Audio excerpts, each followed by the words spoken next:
tribunal reinicia su sesión vista conjunta de las causas roles 3274, 3275, 3277, 3280, 3282, 3292, 3303.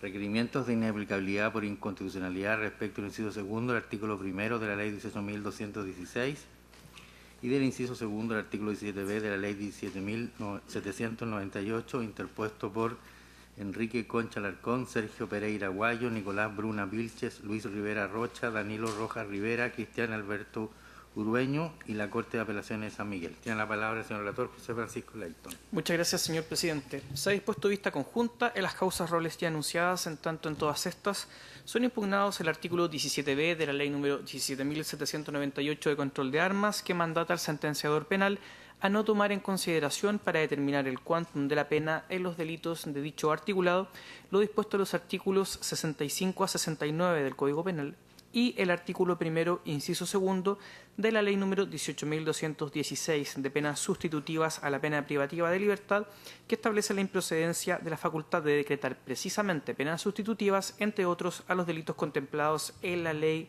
de Control de Armas. Las gestiones pendientes consisten en los casos que se indican a continuación.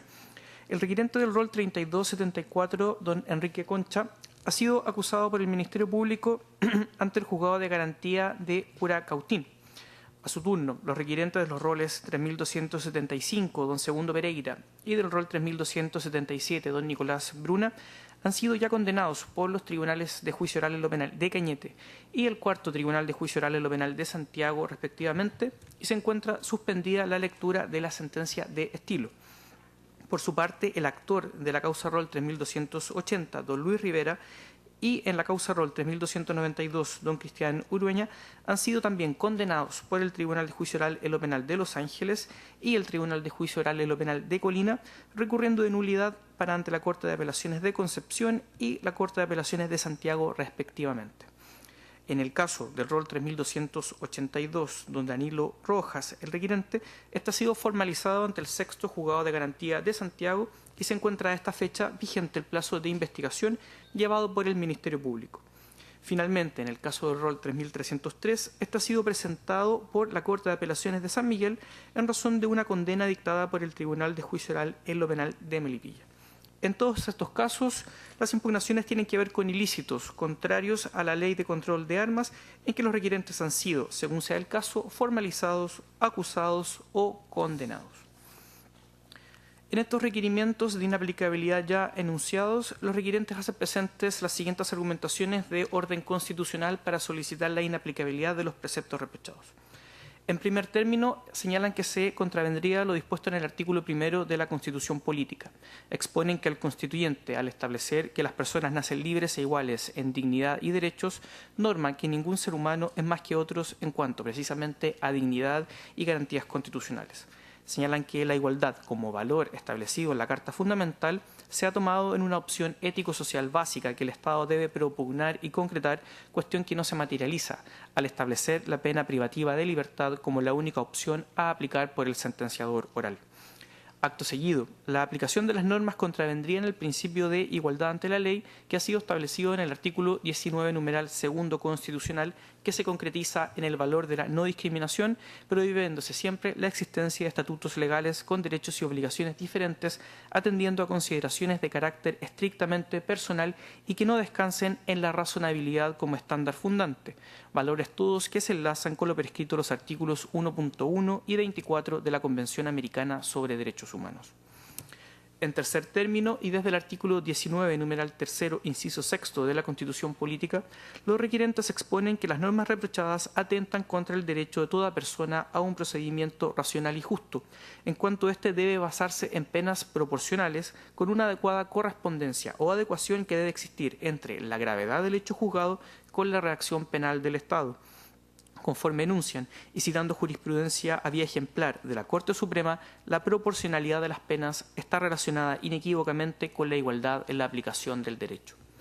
En los casos concretos que se han expuesto Ante esta magistratura, los requirentes hacen presente que, primero, la modificación a la Ley de Control de Armas que introdujo el artículo 17b limita el arbitrio judicial del sistema general de determinación de penas que ha sido reglado en el Código Penal, tornándose hoy, bajo esta preceptiva, exacerbado e ilimitado, no contando los jueces con una vital herramienta para, luego de analizar sus casos concretos, poder determinar la pena justa.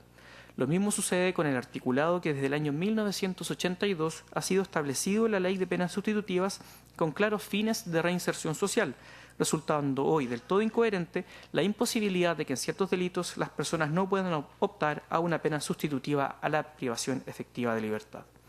Así, en este sentido, no es posible obtener los reales antecedentes objetivos que habrían motivado al legislador para introducir estas reformas en nuestra legislación sustantiva y procesal, tornándose claramente inidónea en una sistemática general que busca la reinserción social como función de la pena. Por último, la norma del artículo 17b de la Ley de Control de Armas, como se reseñó en los casos concretos, atentaría contra el justo y racional procedimiento que asegura la Constitución, al limitar al juez su capacidad jurisdiccional de actuar con justicia según dos elementos basales en cualquier sentenciador penal al momento de efectuar su trabajo culmine. Esto es, poder determinar la pena ponderando los antecedentes del caso y las características del sujeto penalmente responsables. Por lo expuesto, estas normas reprochadas, señalan, se tornarían contrarias a la Constitución política, contraviniendo principios y valores que han permeado a toda la legislación penal y procesal penal. Por estas consideraciones solicitan que sean acogidas las presentaciones conforme a las argumentaciones ya expuestas. Evacuados los traslados de fondo, en todas las presentaciones el Ministerio Público y el señor Intendente de la Región Metropolitana de Santiago, en lo que respecta a la causa ROL 3277, se hacen parte en estos requerimientos de inaplicabilidad y solicitan que sean rechazados por las razones que a continuación enuncian. Primero, en lo que respecta al artículo 17b de la Ley de Control de Armas, el persecutor penal público refiere que la historia de la tramitación legislativa de esta norma da cuenta de cómo se pretendió evitar importantes rebajas judiciales más allá del marco abstracto comprendido en los tipos penales, cuestión que se quiso evitar intentando el legislador entregar una respuesta punitiva más severa a cierto tipo de delitos como aquellos contemplados precisamente en la Ley de Control de Armas, en similares términos a los ya establecidos en la Ley número 18.290 de Tránsito. Así, no existiría la alegada diferencia de trato ni desigualdad contrarias a la Constitución política que comentan y argumentan los requirentes en sus presentaciones.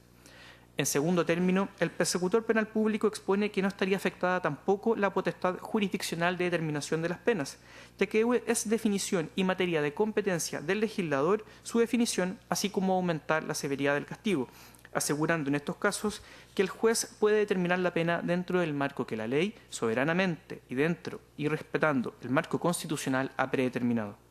A su turno, en el ROL 3277, el señor Intendente de la Región Metropolitana de Santiago hace presente que esta norma está fundada en la naturaleza particularmente peligrosa que contienen para la sociedad civil los delitos previstos en la Ley de Control de Armas y que por ello se fundamenta su pleno respeto a la Carta Fundamental con su introducción en nuestra sistemática. En segundo término, y en lo que respecta a la norma del artículo 1, inciso 2 de la Ley 18.216, el señor Fiscal Nacional hace presente que con esta normativa se ha buscado dejar fuera, reformando la Ley de Penas Sustitutivas, que un importante número de delitos, no solo aquellos contemplados en la Ley de Control de Armas, se vean dejados fuera de esta posibilidad, por lo que la eventual diferencia de trato alegada por los requirentes no guardaría tampoco ningún asidero, ni tampoco se realizaría algún tipo de discriminación arbitraria, ya que no es papel de esta instancia constitucional realizar argumentaciones y alegaciones en torno a las finalidades de la pena privativa de libertad. En tanto se debe, en esta sede y ante esta magistratura, solo cuestionar su legitimidad o ilegitimidad desde la perspectiva de lo previsto y normado en la Carta Fundamental y no desde su eventual eficacia resocializadora. Por estas consideraciones solicitan el rechazo de las presentaciones deducidas en los roles ya indicados. Concluyo señalando, señor presidente, que se han anotado en forma para alegar en la vista conjunta del día de hoy todos los abogados de las partes requirentes y por las partes requeridas la Intendencia de la Región Metropolitana de Santiago y el Ministerio Público. Bien, muchas gracias. En primer lugar, por los requirentes en los roles 3274, 3275, 3280 y 3303, alega por la Defensoría Penal Pública y hasta por 10 minutos Cristian Siman Cortés. Tiene la palabra. Muchas gracias, señor presidente. y con la venia de su señora excelentísima, previamente solicito autorización para aumentar el plazo o el tiempo de los alegatos de 10 a 20 minutos, en atención a que, como bien se indicó, estoy alegando 4 causas para por lo menos tener 5 minutos para abordar cada uno de ellos, naturalmente sin reiterar lo que ha dicho el señor relator. Gracias, señor presidente. Bueno, teniendo como primer antecedente marco los requerimientos ya acogidos por este excelentísimo Tribunal Constitucional, básicamente respecto a la vulneración al principio de proporcionalidad, esto es en considerar que la afectación o puesta en peligro de un bien jurídico protegido debe tenerse presente previamente lo gravitante para la punibilidad, la acción concreta y la relevancia penal que ésta tiene en virtud de la amenaza o puesta en peligro del bien jurídico protegido. Voy a enfocar mi alegato, señoría excelentísima, a complementar los hechos ya indicados para efectos de dimensionar la inconstitucionalidad de las normas indicadas. En primer término, en la causa rol 3274 del año 2016, de los antecedentes de la investigación, es importante tener presente que estos se ajustan a que el día determinado, en la comuna de Lonquimay, personal de Carabineros se encontraba realizando un patrullaje preventivo y observa a una camioneta que se transitaba por la vía pública, que en su parte pick-up, que estaba descubierta, observaron 4 conejos silvestres muertos, y debido a este antecedente proceden a realizar un registro del vehículo. En la parte trasera, en el asiento trasero, incautan efectivamente una escopeta monotiro, marca Franco Vareta, con su número de serie grabado, y interrogado en el lugar, el copiloto efectivamente indica que se encontraban haciendo caza y que el arma estaba a su cargo y que efectivamente era transportada para caza deportiva. A mayor abundamiento, nuestro representado declara el Ministerio Público y complementa la información dada a los policías, indicando el origen de esta escopeta, que se le habría comprado a don José Castillo Mesa, quien había fallecido antes de la realización de la transferencia. Naturalmente, bueno, y además, objetivamente, nuestro representado cumple todos y cada uno de los requisitos para optar a una pena sustitutiva de la Ley 18.216, particularmente de la atenuante del 11 número 6. Por otro lado, su señoría excelentísima, en la causa 3275, también abocándome particularmente a los hechos para efectos de establecer la desproporción de la norma impugnada, cabe hacer presente que igualmente se inicia en un procedimiento policial donde existía una denuncia anónima respecto que había un conductor de un vehículo en estado de ebriedad.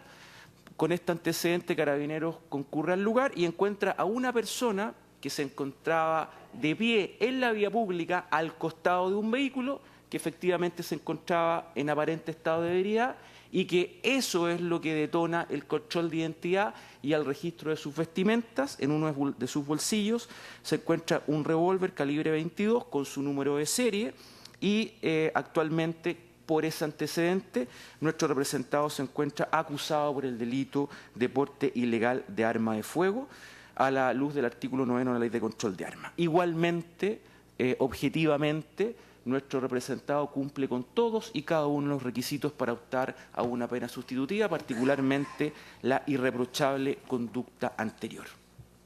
Respecto a la causa 3280, muy similar a la primera, enfocándome nuevamente en los hechos, en la comisaría de Yumbel, Carabineros realiza un patrullaje en un sector rural y sorprende a una camioneta efectuando caza de conejos, y esto lo establece claramente el parte policial. Por este antecedente es revisado el vehículo y al interior, en la parte trasera, se encuentra una escopeta, y en el pick-up de la camioneta se encontraban 5 personas y 2 de ellas portaban en sus manos escopetas claramente individualizadas, todos con su número de serie.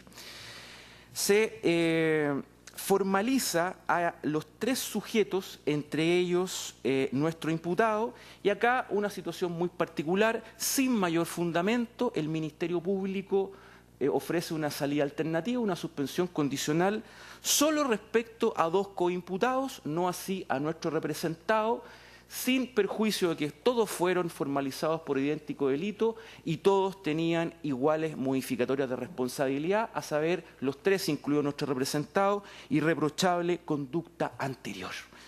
Por lo mismo, nuestro representado se encuentra, bueno, él fue condenado por mayoría por el Tribunal Oral en lo Penal a la pena efectiva de 3 años y 1 día, pero es relevante que existe un fallo de minoría que estuvo por absolver a nuestro representado en fundamentos muy similares a los fallos ya indicados de este excelentísimo tribunal, entendiendo el juez que acá no había una afectación al principio de lesividad, atendido el contexto en que fue incautado esta arma, por tanto no había antijuricidad material y consecuentemente no se cumplían los requisitos del artículo 1 del Código Penal para que esa acción o esa conducta se ajustara a delito. Por último, en el caso 3303, en que nos hemos hecho parte de un requerimiento planteado por la Ilustrísima Corte de Apelaciones de San Miguel, quien, conociendo un recurso de apelación presentado por la defensa en contra de la sentencia que denegó imponer penas sustitutivas por este hecho,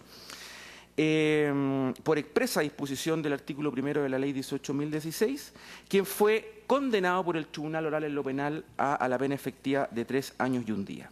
¿Qué es lo relevante de este caso? Que el considerando sexto del fallo de la Ilustrísima Corte de Apelaciones, donde se plasma también el requerimiento de este excelentísimo tribunal, categóricamente establece que el imputado podría concedérsele la pena sustitutiva de libertad vigilada intensiva, atendido que cumple todas las condiciones establecidas, tanto en el artículo 15, inciso segundo, como 15 bis de la 18.216, y a mayor abundamiento establece que posee arraigo familiar y social comprobado y no registra condenas anteriores. Por tanto, a su juicio, acá podría resultar inconstitucional la norma en comento y realiza el requerimiento a este excelentísimo tribunal. Y tiene presente el fallo de este excelentísimo Tribunal Constitucional número ROL 2983 del año 2016, donde destaca que la aplicación de la pena a todo evento, obviando los principios de legalidad, proporcionalidad, resocialización y inmunización, resulta inconstitucional. Para finalizar, Su Señoría Excelentísima, indicar que efectivamente, a la luz de los antecedentes ya indicados, respecto a los hechos, complementándolos de la manera ya indicada, resulta gravitante la infracción tanto al principio de proporcionalidad como al principio de igualdad. Respecto al principio de proporcionalidad, ya se ha dicho, acá, sin perjuicio que estamos frente a delitos de peligro abstracto, acá hay que considerar necesariamente la afectación o puesta en peligro concreto del bien jurídico protegido, ya que esto resulta gravitante para la punibilidad de la acción con relevancia penal.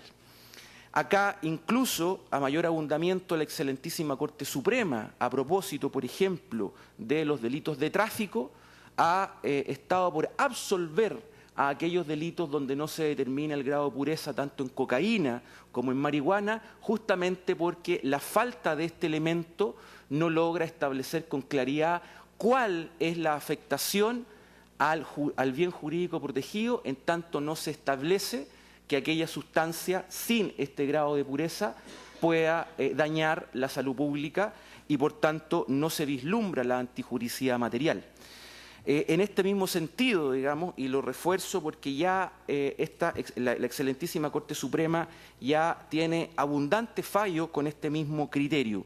Respecto al principio de igualdad, y con esto termino, es importante tener presente que el porte ilegal de arma de fuego, que es un delito de peligro, que pone en riesgo bienes jurídicos protegidos, están excluidos, como bien sabemos, de la posibilidad de ser beneficiados de una pena sustitutiva.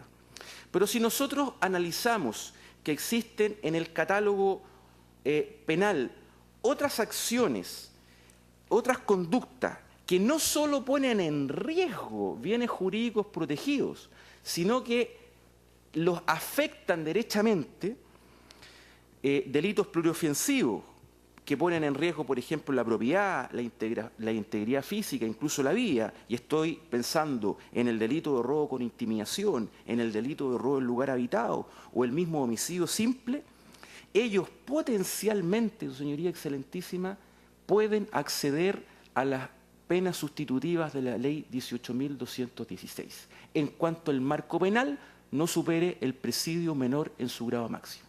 Entonces, desde el principio de la igualdad, si el legislador contempla que en este tipo de delitos que, insisto, afectan concretamente un bien jurídico protegido, porque son delitos de resultado y no de peligro, tienen derecho a acceder a estas penas sustitutivas, ¿cómo no va a ser o no va a atentar contra el principio de la igualdad que este tipo de delitos que hoy estamos comentando no puedan acceder a ellas, sino, y sobre todo en los casos concretos que yo lo he indicado, que incluso es discutible que se haya puesto en riesgo el bien jurídico protegido, ya que en muchos de ellos ni siquiera hay una antijuricidad material que cumpla con el elemento para constituir delito a la luz del artículo 1 del Código Penal.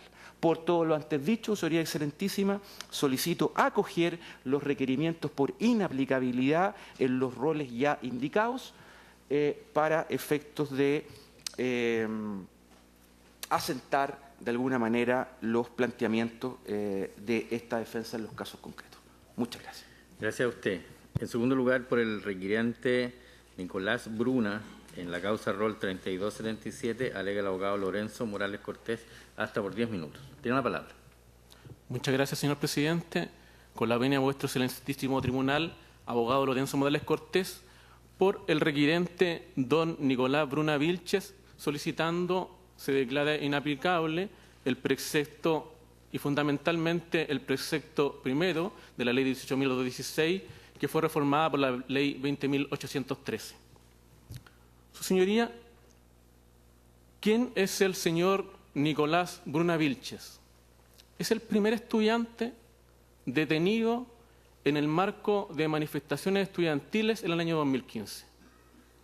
El contexto de su detención, el 28 de mayo del 2015, a eso de la 1 de la tarde, después de terminada la manifestación por una educación pública y gratuita, que gran parte de la población chilena está de acuerdo, es detenido en un paradero de buses.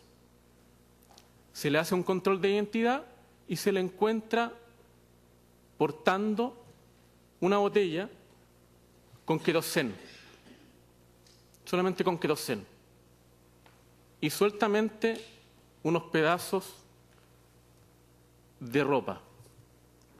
Estableció el Ministerio Público, lo formalizó al día siguiente por el artículo 14 en relación con el artículo 3. Desde esa fecha, es decir, desde el 29 de mayo hasta el 8 de enero del 2016, estuvo en prisión preventiva. Se le revocó por la Ilustrísima Corte de Apelaciones de Santiago a fines de enero del 2016 esa prisión preventiva, y finalmente él ocupó ese espacio de tiempo para terminar su práctica profesional. ¿Él dónde estudiaba? En un colegio técnico profesional, en donde se le enseña a instalar artefactos sanitarios, y finalmente, posteriormente, señoría, se le revoca su libertad e ingresa nuevamente en abril en prisión preventiva, y poco antes de su preparación de juicio oral tiene arresto domiciliario parcial. Él está presente hoy en día, está con el 155 letra A, está de 20 horas hasta las 8 de la mañana en su casa, recluido, es decir, para todos los efectos legales va a cumplir casi 2 años en reclusión por este hecho, y finalmente el aspecto fundamental es que está trabajando, señoría, en lo mismo que él estudió. Finalmente el intervalo que tuvo en el año 2016 le sirvió para terminar su práctica profesional. ¿Por qué el relato es sustantivo para que se acoja, en este caso, el requerimiento de inaplicabilidad? Por lo siguiente, magistrado. tal como lo dijo el anterior defensor público, manifestó lo siguiente: aquí, en la ley de control de armas, y quizá aquí es mucho más claro, hay un adelanto de la punibilidad. Aquí hay una apuesta al bien jurídico en abstracto, y lo que se protege, finalmente, de acuerdo a la visión de los bienes jurídicos de Hasmer y también los fallos citados en donde se aprueba, a donde se cita Juan Bustos, aquí hay un bien jurídico protegido, el bien jurídico de control.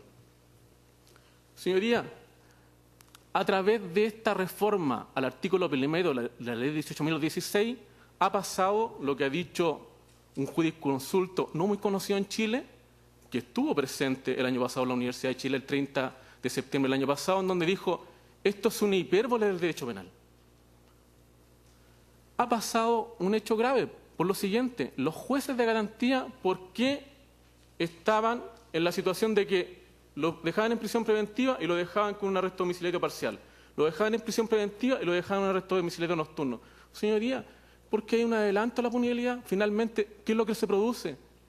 Que finalmente hay un aspecto que no está descrito en la ley, pero finalmente lo que hay es un adelanto de que esta persona que se cepilló con estos antecedentes, o con estos artefactos, o con este elemento, finalmente va a cumplir una pena en prisión. Y eso ya constituye, por el 140 letra A, un peligro para la seguridad de la sociedad. Lo que parece que no puede ser así. Es decir, a este defensor, en su momento, en el requerimiento de inaplicabilidad, lo dijo: esto afecta al artículo 1 de la Constitución, afecta al 19 número 2 de la Constitución, afecta al 19 número 3, se le pasó el 19 número 7. Es decir, ¿aquí hay delitos inescarcelables en Chile? No, señoría. ¿Podrá ser así y pudo ser más grave en el año 2015? Hubieron 25 universitarios en prisión preventiva por este delito. Más de 17 han sido absueltos. ¿Hay hipérbole o no con respecto a esto?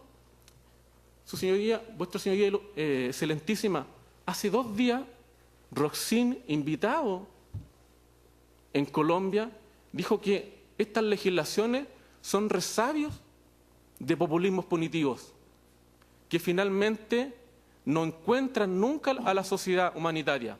Es decir, este tipo de legislaciones van contra un Estado democrático de derecho.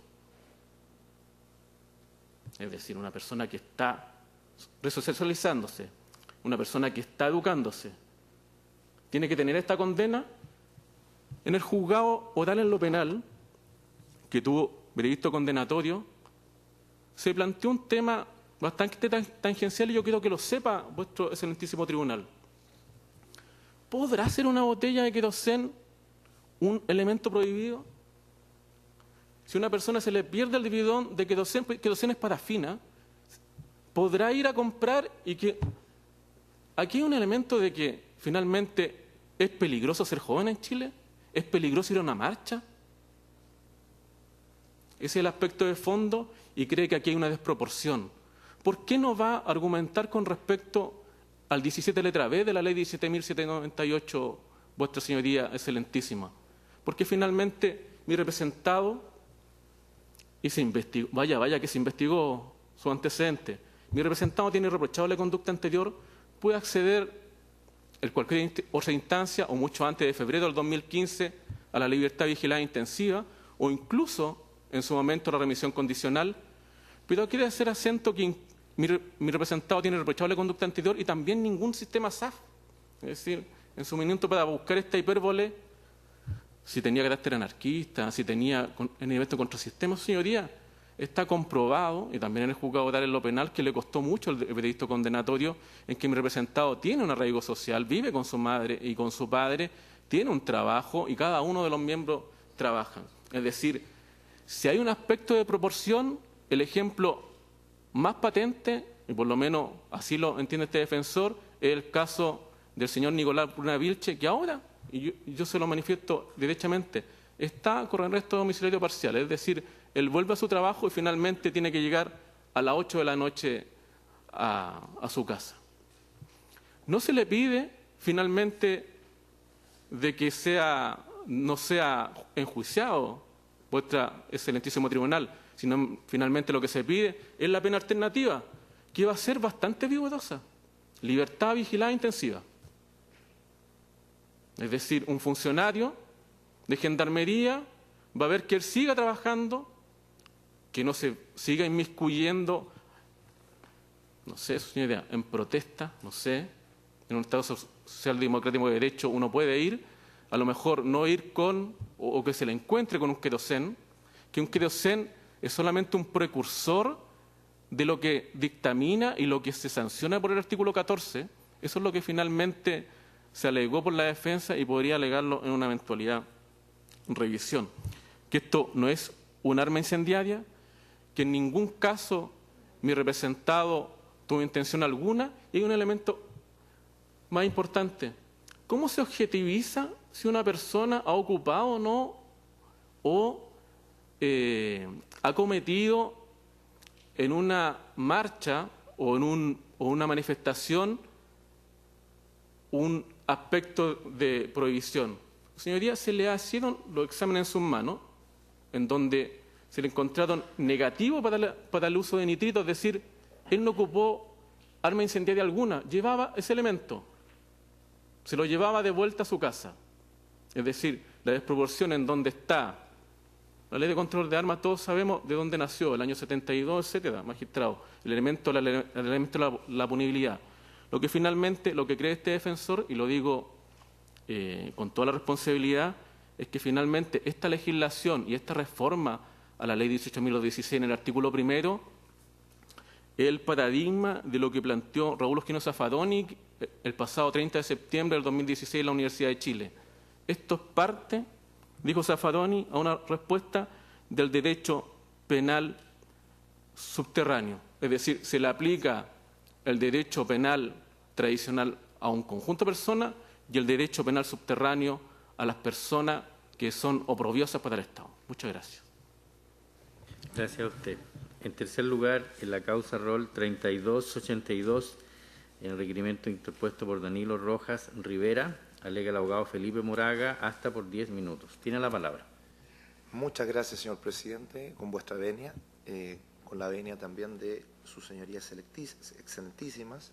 Como se dijo, su señoría se alega por el requerimiento de inaplicabilidad presentado por don Danilo Rojas Rivera.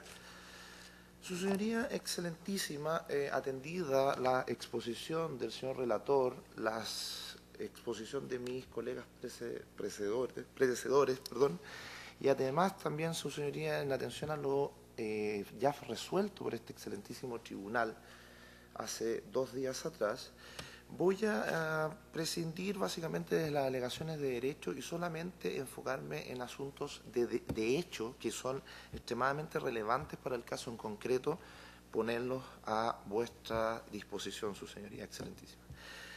En el caso de don Danilo Rojas Rivera, es encontrado, los hechos son bastante particulares, es encontrado en la vía pública en la comuna de Maipú haciendo una entrega de un arma de fuego, según el Ministerio Público, a cambio de dinero. Este señor es fiscalizado toda vez que la persona que estaba adquiriendo o recibiendo esa arma de fuego estaba siendo pesquisada por la Policía de Investigaciones y Carabineros de Chile. Entonces, telefónicamente se establece que se iba a producir esta junta. Fiscalizan a mi representado y este voluntariamente le indica que en la casa, en su propiedad, en la comuna de Providencia, tendría armas de fuego de diferente calibre, municiones y de diferentes tipos. Si uno analiza los hechos de la formalización, sus señorías excelentísimas, se aprecian gran cantidad de municiones y gran cantidad de armas de fuego que tendría mi representado en su domicilio. Entonces, es extremadamente relevante que vuestra señoría excelentísima sepa quién es Danilo Rojas Rivera. Danilo Rojas Rivera, su señoría, es un ex mayor de Carabineros de Chile. Es un funcionario con 40 años de servicio en la institución. Es un funcionario o exfuncionario político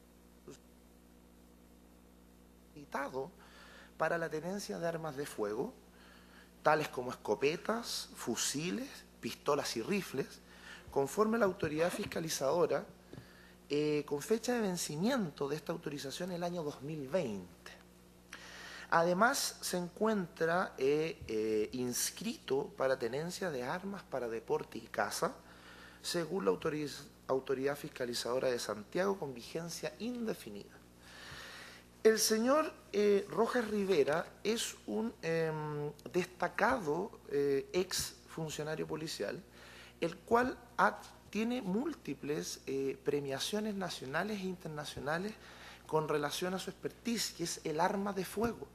Su señoría, mi representado, ha participado en misiones de paz en Kosovo, ha participado en misiones de paz en Bosnia y Herzegovina, ha sido premiado por las Naciones Unidas por su destacada participación en misiones de paz, ha sido agregado del Gobierno de Chile en la Embajada de Estados Unidos en Irak, hace clases en la Escuela de Carabineros de tiro y defensa personal, es profesor también particular de tiro en escuelas de tiro privadas.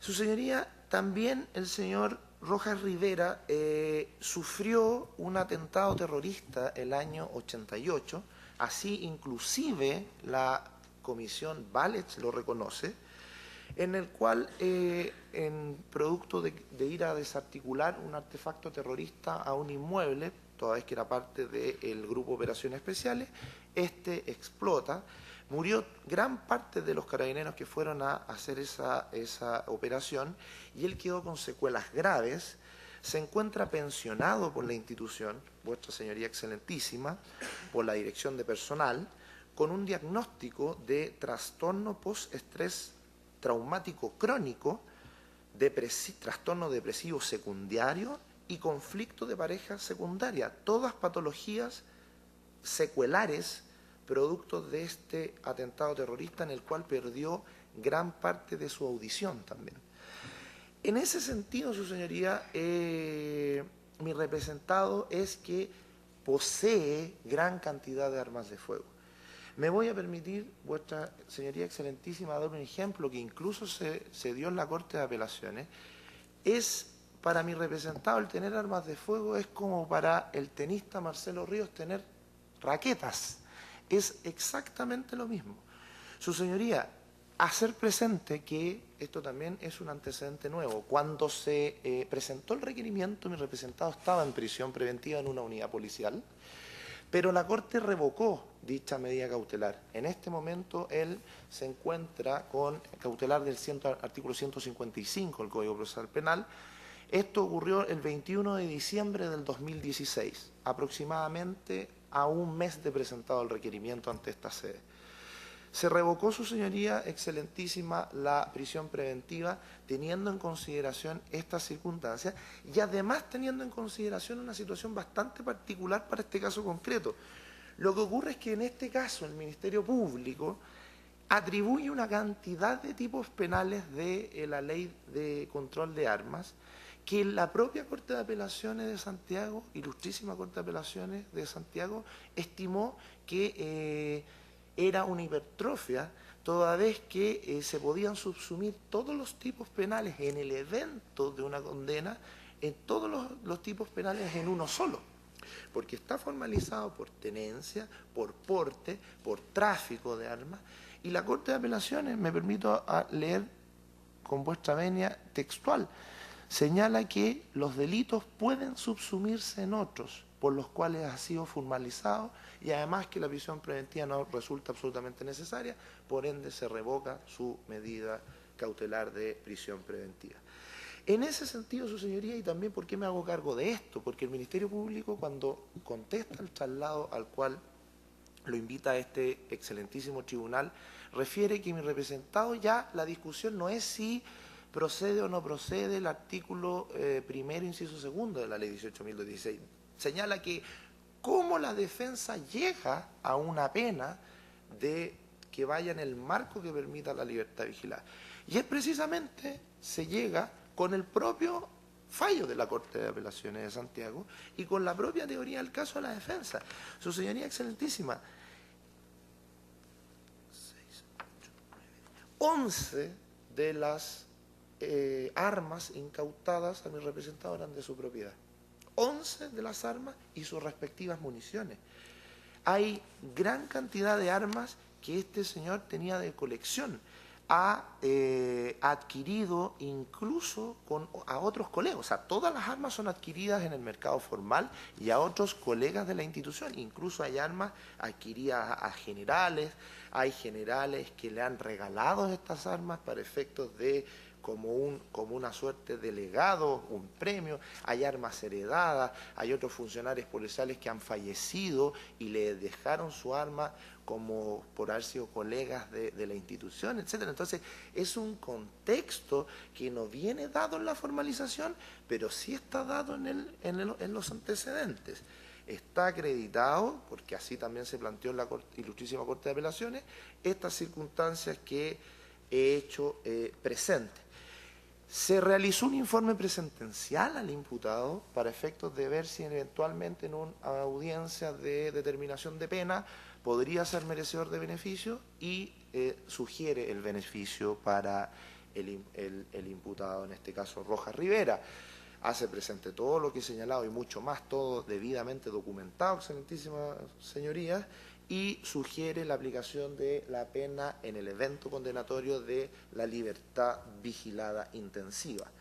Hacer presente, vuestra señoría excelentísima, que el plazo de investigación se encuentra vigente. A petición del Ministerio Público, el 21 de febrero del 2017 se amplió en 60 días. No existe acusación.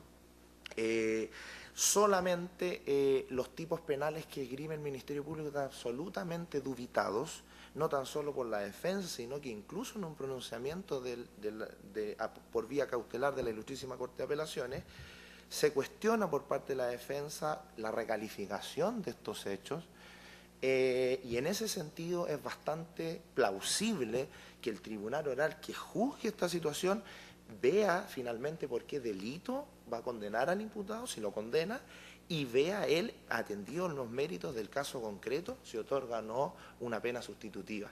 Privarlos a priori por esta disposición legal del artículo 1º, inciso 2, nos parece inconstitucional, y es que llamamos a vuestra excelentísima magistratura a declarar la inaplicabilidad de dicho precepto. Muchas gracias. Gracias a usted. Invitamos entonces a los nuevos abogados a sus estrados.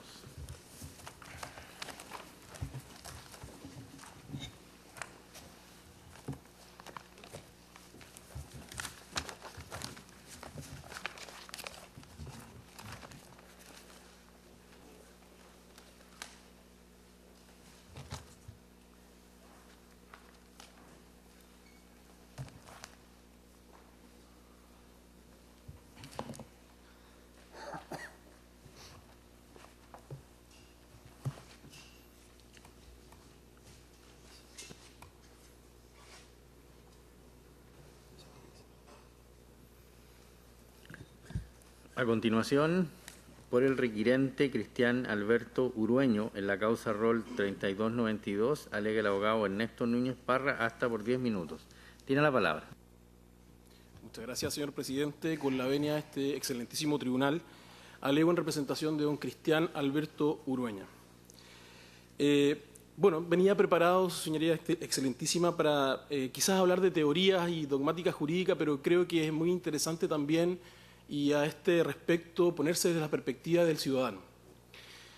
Y esto dice en relación a lo siguiente.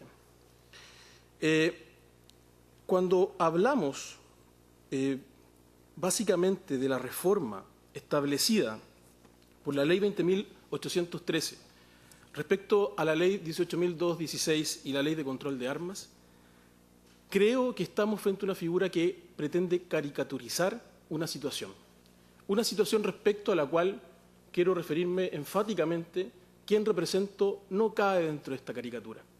La caricatura que nos hacen creer efectivamente es respecto a una situación que da cuenta de una especie de caos social en donde efectivamente hay que imponer y hay que situar y hay que establecer penas durísimas respecto a una situación de un porte. Pero en este caso no me quiero referir particularmente en lo que dice relación a mi representado. Mi representado es un mecánico exitoso de más de 10 años en Chile trabajando para la Federación de Motocross, reconocido incluso a nivel latinoamericano. Es más, él es ciudadano argentino, es un elemento también muy importante que quiero hacerme parte posteriormente. Cristian venía desarrollando un negocio exitoso, para lo cual quiso radicarse en la comuna de Lampa, para efecto de tener un espacio que también él privilegiaba junto a su otro gusto, que era mantener caballos. Y eso implicó tener una parcela que, dado su éxito económico, pudo poder comprarla.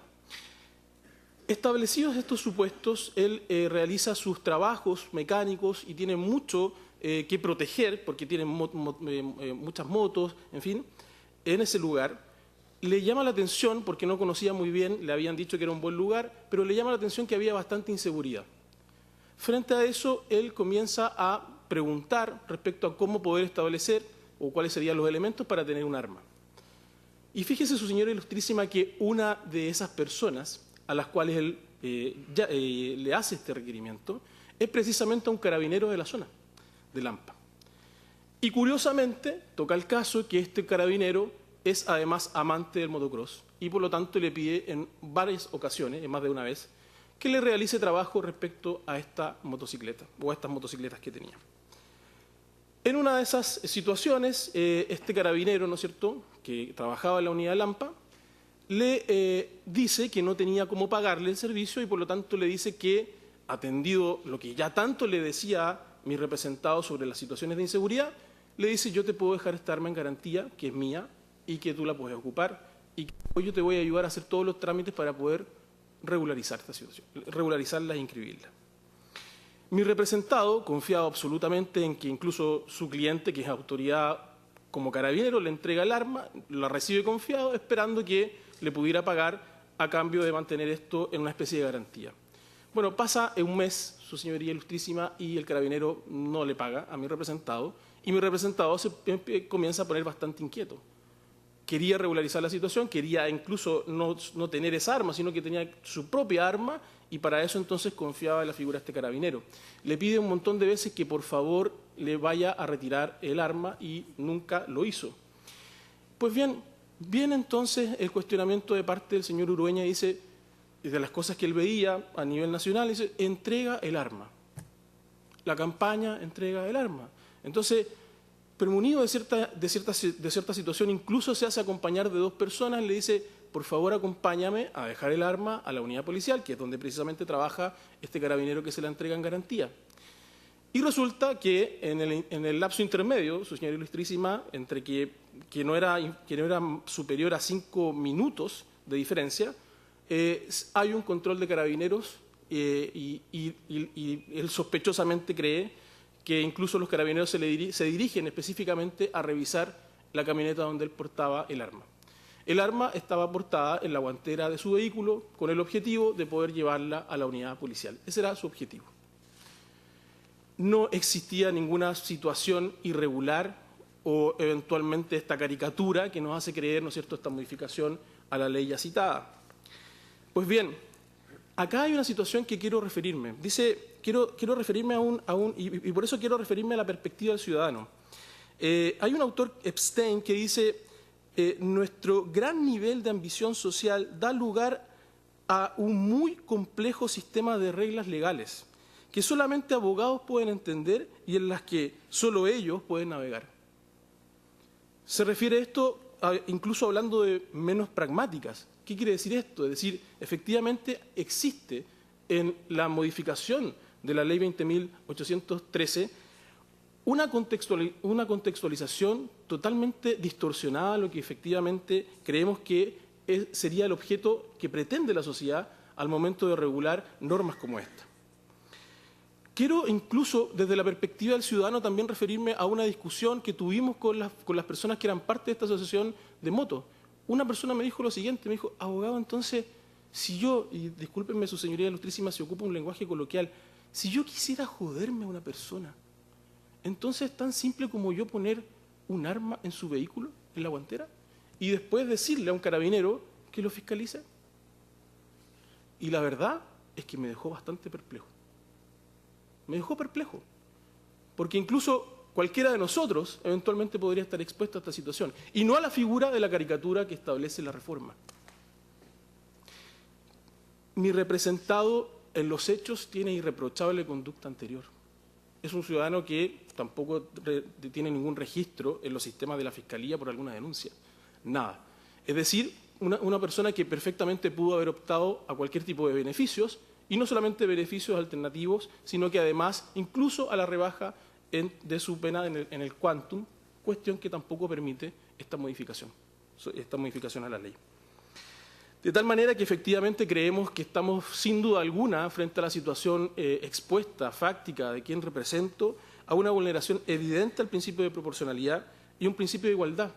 Pongámonos en la perspectiva de ese ciudadano que quiso incluso hacer esta pregunta tan simple: ¿y si yo me quiero joder a una persona, entonces hago esto? Joder, efectivamente dice que podría eventualmente establecer una pena en contra de una persona por 3 años mínimo, que es la que está en este minuto arriesgando quien represento. Por todas estas consideraciones, su señoría ilustrísima, excelentísima, disculpen, solicito que se acoja al requerimiento respecto a quien represento. Muchas gracias. A continuación, por la parte requerida, Intendencia de la Región Metropolitana de Santiago, en el rol 3277, alega el abogado Matías Moya Leguede, hasta por 10 minutos. Tiene la palabra. Gracias, señor presidente. Con la venia de su señoría excelentísima, vengo a alegar en representación del señor intendente para efectos de que sea revocada, de que no se acoja el requerimiento de inaplicabilidad rol 3277. Básicamente por los antecedentes que paso a exponer. Los hechos que generan esta causa tienen un inicio fáctico el día 21 de mayo del 2015, cuando a raíz de las manifestaciones estudiantiles en Valparaíso, un estudiante de la Universidad Católica de Valparaíso, 28 años, llamado Rodrigo Avilés, lamentablemente recibe un chorro de agua del carro de lanzagua en su cabeza y se golpea contra una cuneta, y eso lo deja en coma y con riesgo vital durante 2 semanas. En ese contexto se genera un clima de máxima tensión y agresividad entre estudiantes y las policías, tanto así que por redes sociales se presentaron una serie de amenazas, estos son hechos públicos, una serie de amenazas de muerte contra los funcionarios policiales. En ese momento, nosotros, una semana después de estos hechos, el día 28 de mayo del 2015, la Intendencia Metropolitana recibió 3 solicitudes, no una ni 2, sino 3 solicitudes de organizaciones estudiantiles para hacer marchas, para protestar. La ACES protestó sin autorización a las 10 de la mañana de ese día, la CONES protestó a las 11 de la mañana con autorización, y la CONFECH a las 20 horas organizó una marcha por la Alameda que fue conocida como la Marcha Nocturna y es tristemente famosa por ser una de las manifestaciones más violentas que ha habido desde la recuperación de la democracia. En ese contexto es que tienen lugar los hechos. ¿Por qué? Porque el señor Bruna es detenido el día 28 de mayo de 2015, aproximadamente a las 12:50 horas. ¿En qué circunstancias? En circunstancias que iba caminando con su rostro cubierto por una polera negra y con una bomba Molotov en su mano, a simple vista, por Matucana, por calle Matucana, frente a la entrada de la estación de metro Quinta Normal, en plena estación central. Y esa situación fue divisada por funcionarios de la Comisión Civil de la 22 Comisaría de Quinta Normal. Cuando lo ven en esas circunstancias, ellos no se atrevieron a detenerlo, porque tenía en su mano un elemento muy peligroso como es una bomba Molotov. Lo siguieron en forma encubierta durante 6 cuadras. Y cuando el señor Bruna decide esconder la bomba Molotov que portaba en su mano en el interior de una mochila, recién ahí, frente al número 26 de calle Matucana, recién ahí se atreven a detenerlo. Cuando lo detienen, le hacen un registro, efectivamente comprueban que el hecho se cubría la cara con una polera negra, comprueban que adentro de la mochila había una botella de vidrio y que esa botella de vidrio tenía un acelerante y que esa botella de vidrio tenía una mecha de género. Pero, como todos sabemos, una bomba Molotov requiere una forma de prenderla. También portaba un encendedor.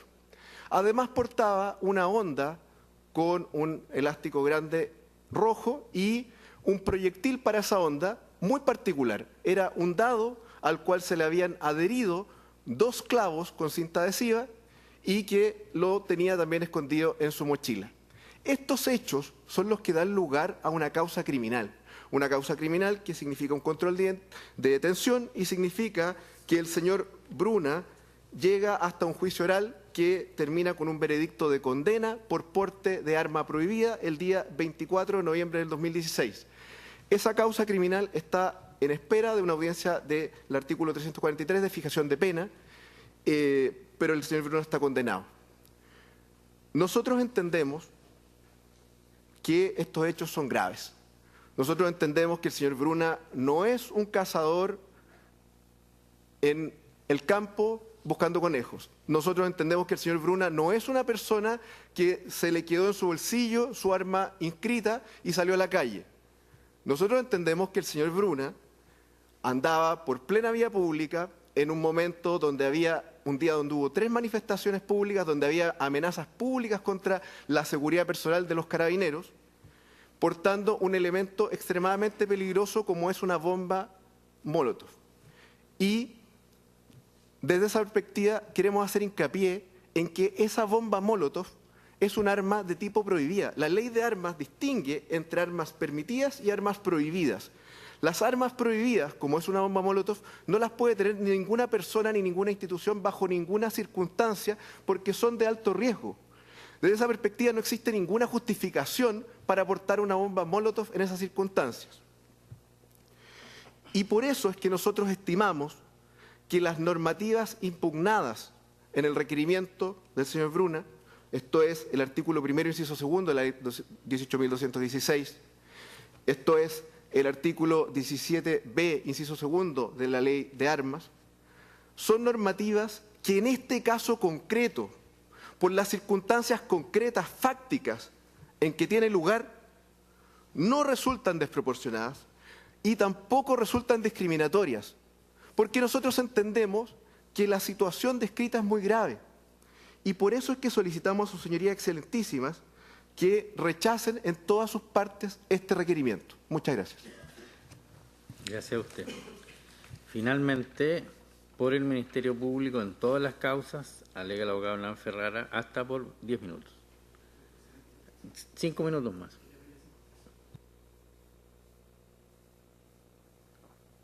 Alego entonces por la parte del Ministerio Público en todos los requerimientos y solicitamos, como hemos pedido en cada uno de los casos, que sean ellos desestimados en su totalidad.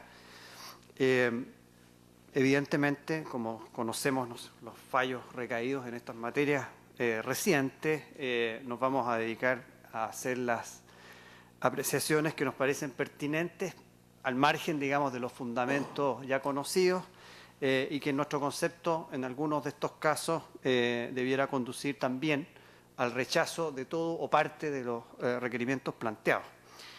Pero no puedo dejar sino de comenzar haciendo alusión a algunas de las cosas que hemos oído precedentemente. Principalmente en lo que tiene que ver a cuestionamientos que escuchamos en torno al principio de lesividad, ¿no es cierto?, donde se dieron algunos ejemplos sobre fallos de la Corte Suprema, respecto de lo cual nos interesa naturalmente hacer ver que en estos requerimientos, salvo en uno, no está objetado el tipo penal en cuestión, el tipo del artículo 9 o el tipo concreto que se le está imputando a estas personas. En todos ellos se está cuestionando el artículo 17b, ¿no es cierto?, de la Ley de Control de Armas y el artículo 1º, en la parte pertinente de la Ley 18.216. Luego, esas argumentaciones, que podrían tener algún sentido si se tratase, ¿no es cierto?, de cuestionar derechamente el tipo penal, en este caso no lo tiene. Hay un solo requerimiento donde se hace referencia al artículo 9, pero al parecer es una referencia equívoca porque al final se termina solicitando la inaplicabilidad de otro precepto legal, sobre lo cual también haremos argumentaciones más adelante y corresponde al rol 3292. Tampoco está cuestionado en ninguno de estos requerimientos la prisión preventiva ni la forma en que ésta se aplica. Por lo tanto, no corresponde enfrentar, ¿no es cierto?, sorpresivamente un debate sobre el particular que naturalmente no ha sido planteado, en los requerimientos y por lo tanto nos parece también son argumentaciones que sobran a este respecto, sobran, lo digo, que está fuera, digamos, de las cuestiones que estamos debatiendo. Por lo tanto, en términos de las cuestiones gruesas planteadas en los requerimientos, nosotros hemos contestado numerosos requerimientos sobre este respecto y solicitamos, desde luego, que para rechazar estos se tengan nuevamente dichas argumentaciones en consideración. En cada caso, ¿no es cierto?, hemos planteado nuestras razones que son conocidas del tribunal y que solicitamos entonces se tengan por reproducidas en este evento y finalmente se las atienda para desestimar los requerimientos. Respecto de algunos requerimientos en concreto, quisiéramos a esas argumentaciones añadir algunas cuestiones. Primero, respecto del rol 3277, nosotros hemos agregado estos argumentos una cuestión que tiene que ver con si dicho requerimiento de verdad entrega elementos de juicio que sean susceptibles de ser juzgados en esta sede. Porque en el requerimiento en cuestión, y lo hemos expuesto en nuestra presentación, aparentemente se critican dos disposiciones legales, se desarrolla una gran argumentación, ¿no es cierto?, en términos generales respecto de los preceptos constitucionales y otros que estarían concernidos en este debate, pero cuando se entra a explicar por qué debiera acogerse la inaplicabilidad, cuando se empiezan a entregar los argumentos precisos bajo los cuales este tribunal debiera acceder a esta petición, no queda claro, la verdad, a cuál de los preceptos legales se está refiriendo. Las argumentaciones no aluden concretamente a una de las dos. Aparentemente las argumentaciones tienden más bien al artículo 17b de la Ley de Control de Armas. Entre medio se hace una referencia a la Ley 18.216 y sobre lo cual también hemos hecho referencia. Se confunde esta última regla con la 18.120. A nosotros nos parece que si no es posible determinar particularmente a qué precepto concreto se están entregando los argumentos para declararlos inaplicables, o aún si todavía se confunde la denominación de los preceptos que están cuestionados, no estamos en rigor frente a una cuestión que pueda ser correctamente resuelta. Porque los que tenemos el impulso y los que definimos, en definitiva, lo que se está aquí debatiendo son muy especialmente, desde luego, el requirente, el que está fijando la competencia y las cuestiones sobre las cuales el tribunal se debe pronunciar, más allá de aquellas reglas que admiten, ¿no es cierto?, extenderse sobre algunos aspectos. Pero en lo concreto, lo que se espera primeramente es que se delimite correctamente aquello que se está planteando y en nuestro concepto, este requerimiento no cumple con esa exigencia. El rol 3277. El rol 3280.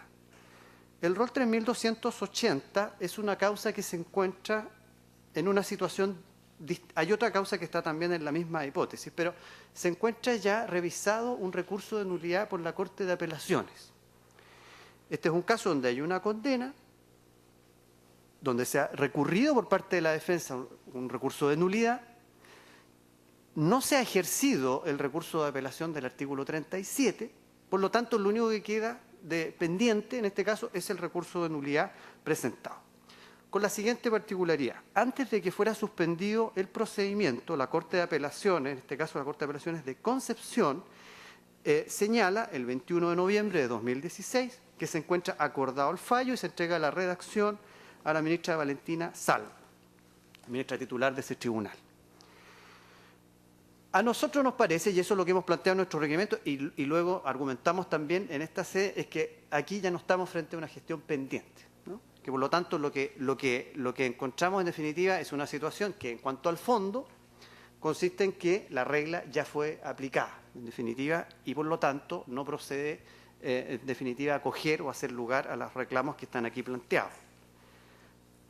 Y nos apoyamos, según lo que hemos señalado en nuestra contestación, en lo que dice el artículo 85, fundamentalmente lo que regula, 85 del Código Orgánico de Tribunales, sobre los acuerdos de los tribunales superiores, regla que establece que una vez que se ha adoptado el acuerdo, se designa un ministro redactor, de lo que entendemos que cuando hay una designación de un ministro redactor existe ya un acuerdo.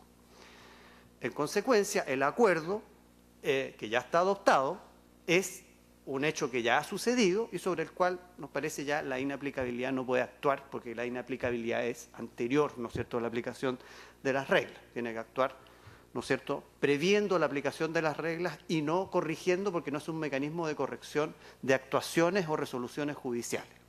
Y en este caso lo que está sucediendo, y en este escenario en particular, en nuestro concepto, es precisamente eso. Por lo tanto, el artículo, el rol 3280, encontrándose en esta hipótesis, además de las argumentaciones que hemos planteado en nuestras numerosas contestaciones sobre estas materias, nos parece que debiera ser también rechazado. El rol 3292, asimismo, se encuentra también en el mismo escenario. En ese caso, la Corte de Apelaciones de Santiago señala, en una consignación que es antes de la suspensión del procedimiento, que está el fallo acordado, que el fallo está redactado y queda suspendida la lectura de la sentencia. Entonces, la situación es exactamente la misma y nuestra postura y nuestra solicitud es atender a las condiciones en que se encuentra ya este proceso, que en nuestro concepto las normas ya han sido aplicadas y por lo tanto la inaplicabilidad no puede tener un efecto revisor, en este caso corrector, de una actuación que ya está afinada por parte de los jueces de los tribunales superiores. En relación al rol 3303 del año 2016, este corresponde a un requerimiento que plantea la Corte de Apelaciones de San Miguel, naturalmente, además de nuestras argumentaciones de rigor. La Corte de Apelaciones de San Miguel está revisando actualmente un recurso de apelación del artículo 37 de la Ley 18.216, porque ya con anterioridad fue rechazado el recurso de nulidad que interpuso la defensa contra la condena. De suerte que, en nuestro concepto, lo que corresponde a la determinación de la responsabilidad del acusado respecto del delito de la Ley de Control de Armas y la determinación de su pena es algo que ya está terminado, ¿no? Está afinado, porque ya el recurso de nulidad declaró que ni la sentencia ni el juicio oral que lo preceden, ¿no es cierto?, son nulos, por lo tanto son válidos, y lo que queda es discutir entonces aquello que corresponde a las penas sustitutivas de la Ley 18.216, de manera que, adicional a nuestras argumentaciones, corresponde adicionalmente rechazar aquello que toca al artículo 17b de la Ley 17.798. Y por último, el requerimiento 3.282. Me voy a extender un poquito en esto porque es una persona, se hizo bastantes alegaciones que desde luego corresponde hacerlas en otra sede. Pero este corresponde a una persona que era funcionario de Carabineros, que efectivamente es descubierto con muchas armas y muchas municiones. Estamos hablando de 162 cartuchos calibre 12, 50 cartuchos calibre 6.35, 659 cartuchos calibre 9 y muchas armas. Pero principalmente me interesa igualmente hacerles ver que sí, la comparación creo que no es pertinente, digamos, la de las raquetas de tenis con las armas, pero además en cuanto a una persona que tiene lícitamente armas en su poder, inscritas, ¿no es cierto?, y todas las argumentaciones que escuchamos de ese particular, no se explica por qué tiene 4 armas calibre 9 milímetros con el número de serie borrado, ¿no?, que son armas prohibidas del artículo 3. Cualquier persona que tenga actitudes, ¿no es cierto?, y tenga los méritos que se pretenden hacer valer en este caso, no tiene, y menos un ex policía, ¿no es cierto?, en este caso, no tiene 4 armas calibre 9 con el número de serie borrado. No tiene una escopeta con el cañón recortado. Son todas estas armas prohibidas del artículo 3. Respecto de este requerimiento, haciendo esta aclaración, nosotros agregamos lo siguiente. En el requerimiento se elude concretamente una cuestión que es muy particular del requerimiento de inaplicabilidad, y es que hay que justificar que en el caso concreto las normas van a tener de verdad una aplicación que tenga cierta importancia. Porque de lo contrario, lo ha dicho tantas veces este tribunal, esa es un planteamiento abstracto, es una confrontación abstracta con la ley que corresponde a otros mecanismos de control de constitucionalidad y no a este. Entonces, lo que nosotros hemos dicho es, aquí se elude a explicarle al tribunal por qué de verdad, en este caso, Particularmente lo de la ley 18.216 podría tener algún tipo de aplicación. Y lo digo porque está acusado, formalizado por un delito que es de tráfico de armas, y se encuentra además hecho valer, y dentro de las normas o disposiciones legales que a este respecto son pertinentes, una regla que no está cuestionada, es la del artículo 12 de la ley pertinente, que dice que cuando los delitos del artículo 9º o 10º de la ley de control de armas se cometen con un plural de armas, como es este caso, entonces las penas se aumentan, ¿no es cierto?, en un grado. En ese escenario, la verdad es que, al menos en el escenario que nos encontramos, porque la defensa ha elegido este momento para presentar el requerimiento, podría haberlo hecho más adelante, con las cuestiones un poquito mejor delimitadas, pero lo plantea ahora. Es su responsabilidad plantearlo ahora. Y como lo plantea ahora, lo que yo puedo decir es que se trata de una persona que es detenida en un procedimiento, habiendo una investigación preliminar sobre tráfico de armas, personas que están vendiéndose armas de manera ilegal, evidentemente, y que parece muy dudoso, o por lo menos no cumple con la exigencia que debiera tener el requerimiento concreto para ser acogido, que vaya a ser un candidato a una pena sustitutiva. Por la gravedad del ilícito, naturalmente, y por lo que dispone el artículo 12 de la Ley de Control de Armas, que al efecto nos parece produce una consecuencia fatal en el sentido de las posibilidades de acceder a la pena sustitutiva. Por todas estas razones, en nuestro concepto, este requerimiento es un requerimiento que se desenvuelve en la abstracción, que elude entregar argumentaciones al tribunal para justificar que efectivamente esa regla vaya a ser aplicada, va a tener alguna aplicación en este caso, puesto que en nuestro concepto, hasta aquí, ¿no es cierto?, en el proceso, esta persona está candidata a una penalidad que supera, ¿no es cierto?, aquella que admite las penas sustitutivas para todos los delitos, ¿no? Por lo tanto, por esta razón procede, además, sin perjuicio de las otras argumentaciones, que se rechace el requerimiento que corresponde al rol 3.282. Eso es todo, señor presidente. Muchas gracias. Gracias a usted. ¿Alguna pregunta, señores ministros? No, muy bien. Concluida entonces la vista de la causa.